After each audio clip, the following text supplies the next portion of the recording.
all wrong. I shouldn't be up here. I should be back in school on the other side of the ocean. Yet you all come to us young people for hope. How dare you? You have stolen my dreams and my childhood with your empty words, and yet I'm one of the lucky ones.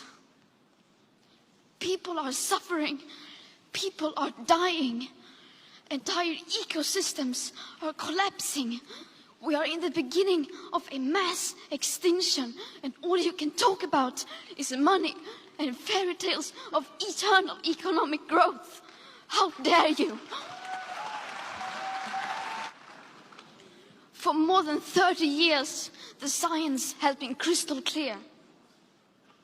How dare you continue to look away and come here saying that you're doing enough when the politics and solutions needed are still nowhere in sight?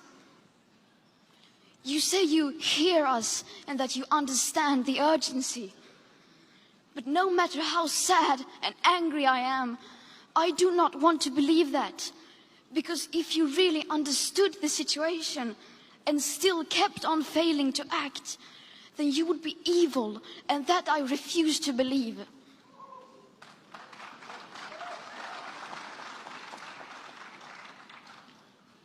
The popular idea of cutting our emissions in half in 10 years only gives us a 50% chance of staying below 1.5 degrees and the risk of setting off irreversible chain reactions beyond human control. 50% may be acceptable to you, but those numbers do not include tipping points, most feedback loops, additional warming hidden by toxic air pollution, or the aspects of equity and climate justice.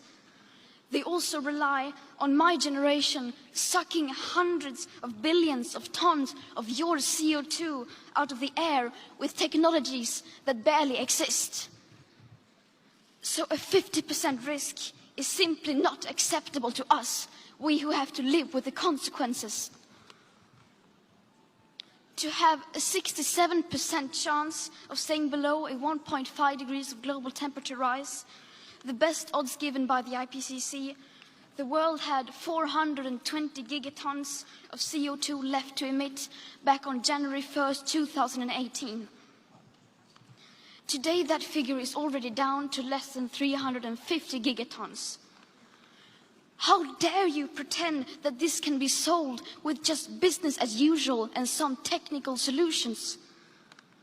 With today's emissions levels, that remaining CO2 budget will be entirely gone within less than 8.5 years. There will not be any solutions or plans presented in line with these figures here today, because these numbers are too uncomfortable and you are still not mature enough to tell it like it is. You are failing us. But the young people are starting to understand your betrayal. The eyes of all future generations are upon you.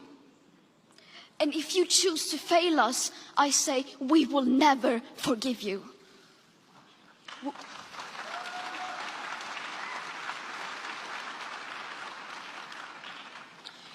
We will not let you get away with this. Right here, right now, is where we draw the line.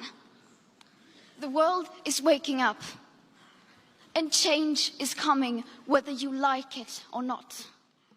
Thank you.